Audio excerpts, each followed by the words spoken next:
Primeiro, a questão do foco, né? Como disse o André, quer dizer, a Libertadores hoje é uma premissa para o Internacional, quer dizer, o Internacional tem que apostar tudo na Libertadores, não há como puxar o freio de mão no meio da competição, né, sob pena de ser acusado, né, de não estar dando importância e valor para a competição, e que é um título importantíssimo para o Internacional, como seria, né, para qualquer outro clube no Brasil.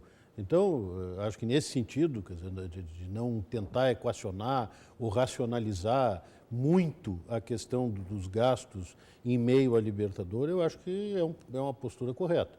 Há uma diferença também entre a situação do Grêmio e a situação do Internacional, que por um daqueles caprichos da história e do destino, né, caiu nas mãos do atual presidente do Internacional, que foi um grande batalhador, junto com o doutor Ibsen Pinheiro, né, para que o Internacional construísse um estádio com recursos próprios. Se o Internacional tivesse feito isso, o Internacional estava hoje sem estádio, sem time, sem absolutamente nada, porque aquilo era uma aventura sem nenhuma responsabilidade, né?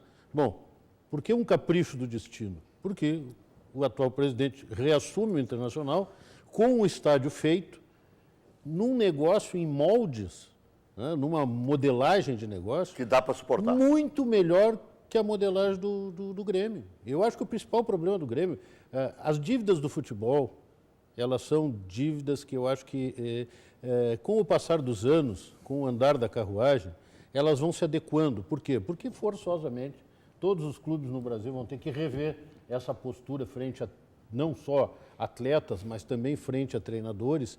Mas essa dívida imobiliária, digamos assim, de um ativo imobiliário que diz respeito ao estádio, essa é uma dívida gravíssima, né? Gravíssima, presente, independentemente de estar classificado, independentemente de estar ganhando título, não ganhando título.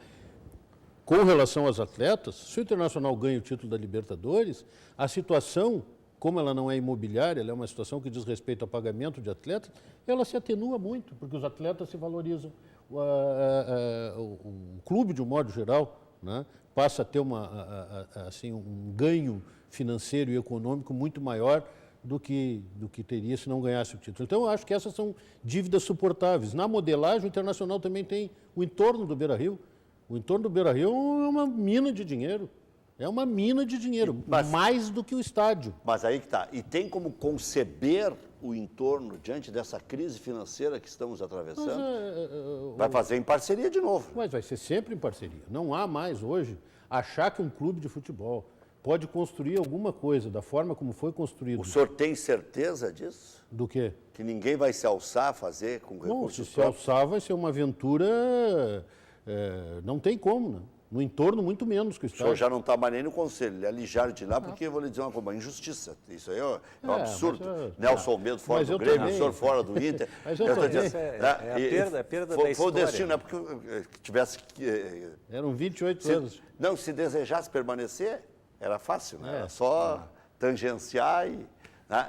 Mas eu estou dizendo, o senhor era um dos que ia brigar por isso, com toda a força e com toda a energia que nós reconhecemos. E tem lá dentro quem brigue com toda a força e energia para que não aconteça esse negócio? Não, eu acho que o Conselho Internacional... Olha, recursos próprios. Com exceção, acho que essa última eleição deu uma certa... oxigenada e deu um certo balanço, né? Porque nós perdemos oposição lá. Nós tínhamos a convergência, aquela que deixou de ser oposição para ser situação. Então, houve uma certa oxigenada, é uma pena que o meu grupo não conseguiu eleger o conselheiro. Bateu na trave. Bateu na trave, mas foi uma pena, né? Mas, enfim, eu acho que tem gente capacitada. Bom, independente disso, se não tiver, tem a imprensa. Eu sou sócio do Internacional, eu tenho todo o direito de abrir a boca, né? Tanto é que é nosso convidado sempre. Então, é isso. É porque sabe o que é? O doutor Sigma pondera uma coisa que ninguém tem dinheiro no bolso.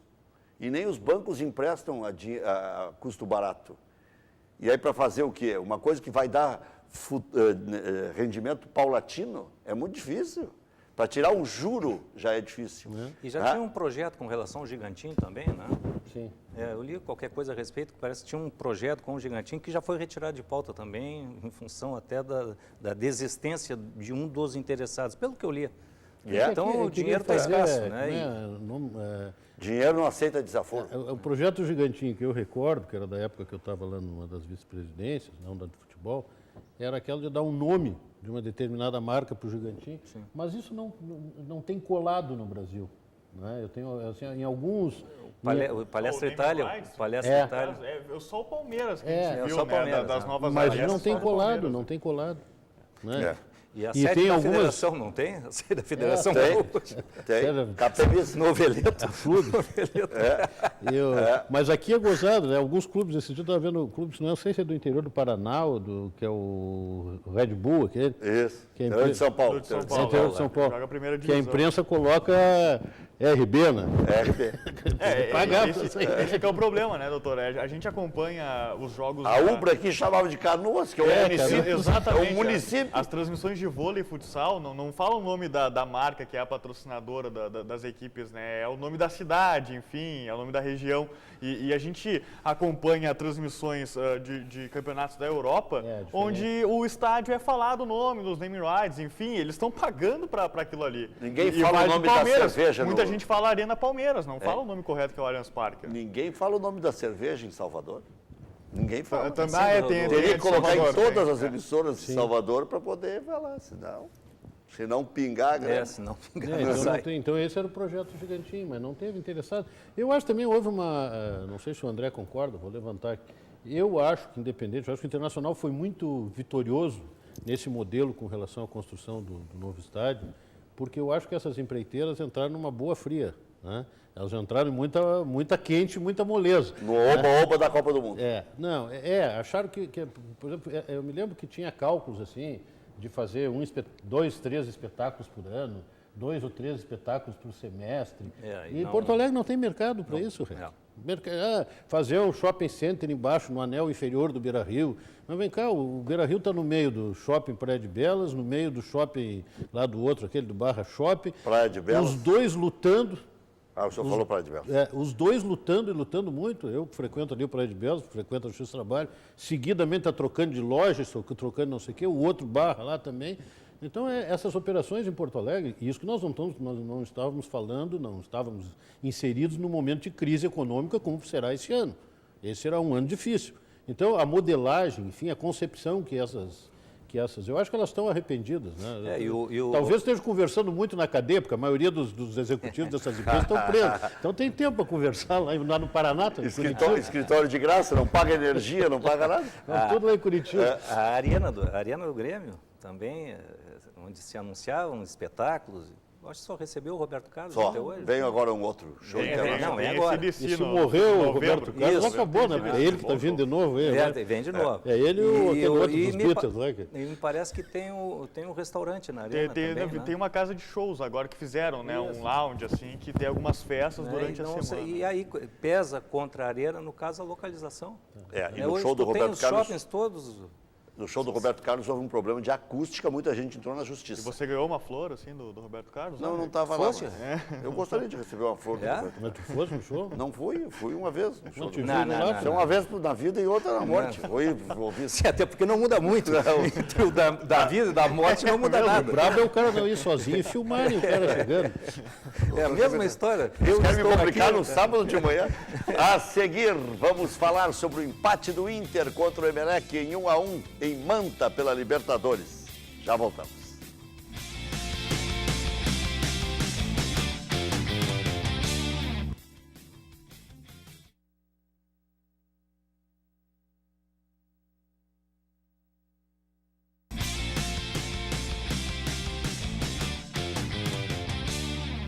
Estamos de volta com preliminar a imagem do futebol aqui na tela da Bandeirantes. Conosco no programa, Dr. Roberto Sigma, ex-vice de futebol do Internacional, Dr. André Krieger, ex-vice de futebol do Grêmio, e o repórter Matheus Trindade, da nossa Rádio Bandeirantes AM 640, parceria com a 99.3 Band News, amanhã, desde cedo, nos 2 jogos. Primeiro é o jogo do Grêmio, do Internacional em Veranópolis, depois o jogo do Grêmio aqui na Arena. E após o empate em 1-1 contra o Emelec pela Libertadores na quarta-feira, o presidente Vitório Pífero falou na chegada da delegação em Porto Alegre. Está muito inconstante, efetivamente, dentro do próprio jogo, a variação entre um bom desempenho e um mau desempenho está muito grande. dentro do próprio jogo, né? Então, isso tem que, a equipe tem que se equilibrar mais, né? Com tranquilidade. E vamos ter agora um mês para o próximo jogo. Vamos tratar de botar a equipe, né? Dar um salto de qualidade no jogo. Nós temos muita qualidade nos nomes. Tá? Isso tem que se refletir na bola que é jogada. Muito bem. Naquele discurso inicial do Dr. Sigma, eu ia intervir para dizer que o senhor estava falando de Deus, né? Eu sou ateu, né? O senhor estava falando de Fernando Carvalho, pronto. Não, eu sou ateu. Que tem um peso quando está dentro e tem um peso quando está fora. Para mim está clara essa fala do presidente Vitório Pífero, me lembrou muito aquela parada quando caiu o Fossati e veio o Celso Roth, né? Me lembrou muito, né? Eu acho que, vou usar uma figura aqui. Está pronto o pacote? Eu acho que está pronto o pacote de Abreu. Né? O senhor não concorda que teria que demitir agora, porque depois, claro. dia Então, 16 enfrenta, só no dia 16 enfrenta a Laú. Só que não é só Se fosse para demitir. Não é só o treinador, é um pacote. Né? O pacote vem pronto, me cobrem aí os nomes aí, todos que vêm juntos aí, que é uma retomada do departamento de futebol. O senhor sabe toda a lista? Cuca Lima, Chumbinho, Carvalho, Carvalho capitaneado. Não sei. Mas ele não é teu colega agora? Ah, mas aí tem que. Acho que aí ele largaria. Será? Volta ao comando do futebol. Ele não é teu, eu pensei que ele não virou jornalista. Depende da remuneração, né? Se for largar um alto O salário. cara tem que definir na vida, né? O cara é advogado, o cara é empresário, o cara é jornalista. Mas tem gente que consegue, eu sou muito burro. Eu consigo fazer uma coisa de cada vez. Fui advogado, depois fui juiz, voltei a ser advogado de novo, consigo fazer uma coisa de cada vez. Eu sou uma pessoa que não tenho talento, sou muito esforçado e muito boa. Agora tem gente que consegue tudo, consegue ser dirigente, consegue ser empresário, consegue ser radialista, especialista em matéria de futebol. Consultor, eu não consigo. Eu sou ainda mais limitado. Eu sou muito... eu, desde o início, advogado e sigo sendo bom advogado. Bom advogado. Sigo sendo advogado. Advogado de grandes empresas. Não. Você passou. Grande advogado. Tá bom, obrigado. Bom, mas aí, o futuro, o que vocês esperam? Porque mesmo que haja... Tu acha que depois dessa fala do presidente, dá para afirmar que o treinador tem credibilidade e tem assim, a garantia da direção? Não. Né? Se nós conseguirmos detectar isso, e quem conhece o vestiário sabe, o André sabe, imagina o que o barulho da fritura no ouvido do treinador é diário. Como é que é o barulho da fritura? É como tu fizesse. Eu não vou fazer. Mas eu acho o seguinte, Rec, com relação a isso. Eu escrevi ontem, tem que ter confiança. Se não tiver confiança... E esse assunto não se fala chegando no aeroporto. O presidente está acumulando, né, a vice-presidência de futebol. Talvez fosse mais apropriado, né, um discurso dessa ordem, até com uma natureza, de certa forma, crítica, ao vice de futebol. Né? E eu, lá na minha passagem, né, eu por vezes, diante de uma insatisfação de um determinado jogo, muitas vezes eu manifestava a minha insatisfação, porque é o que o torcedor quer ouvir. Claro, porque tu não pode como é que ter... você acredita que isso pode refletir no vestiário, por exemplo? Tu não pode... Mas é diferente. Porque tu não pode dar uma interpretação de um jogo que todo mundo está vendo ao contrário. Então diz assim, olha, o cara não é tão cego, o cara enxerga alguma coisa e está manifestando publicamente. Claro que com limites. Né, com limites. Eu acho que o Pífero, na entrevista, nada mais fez do que dizer, olha, eu não estou gostando. Se o torcedor não está gostando e ninguém está gostando, e acho mais, que se o Internacional mantiver essa linha de atuação, não vai longe. Não vai longe. Né, vai ter que mudar e melhorar muito para ter alguma possibilidade agora é mata-mata, de transpor as próximas fases. E é difícil. E é isso que eles dizem. Aí é tomar lá, é lá e cá e terminou. E o gauchão também, por menor que seja, também é mata-mata. Mas o Rec e André, eu concordo, né, integralmente com o André. Eu cansei, quando eu era vice-presidente de futebol, cansei de dar entrevista no pós-jogo. Isso. Né, não reclamando do jogador, porque seria uma infantilidade. O jogador tal jogou mal. É uma equipe, é um coletivo, claro. Mas dizendo que o que eu vi não agradou. Não está bom. Né? Quando nós perdemos lá na Libertadores, perdemos no México, lá para os Jaguares, não sei o que, deu uma entrevista na época na rádio que tu trabalhava, que até foi uma entrevista que suscitou um certo rumor no vestiário. Eu tive que reunir os jogadores, né? E tinha um deles especialmente, que foi o D'Alessandro, ligou para um ex-dirigente reclamando que eu teria citado o nome dele na entrevista. Eu disse, olha, o nosso time jogou tão mal que até o D'Alessandro jogou mal. Ele ou não entendia bem português na época. É até um elogio. Né? Claro, indireto. Claro. Né? E depois eu expliquei para ele, eu tive que reunir os jogadores, porque me chegou nos ouvidos. Né? Uma voz divina me disse que os jogadores estavam satisfeitos com a minha afirmação. Então eu reuni todos os jogadores no vestiário e disse, olha, para quem não entendeu ou não quer entender, eu vou explicar uma vez só. Né? Eu falei, jogaram mal e jogaram, tanto que nós perdemos. Né? E jogaram muito mal. Né? Foi quando o Celso, inclusive, caiu. Né? 2. Né? Tem um que ligou para um ex-dirigente para reclamar do que eu tinha dito e que não teve a hombridade de vir falar comigo. Para esse eu digo, né? Disse sim, que o time jogou tão mal que até o fulano jogou mal.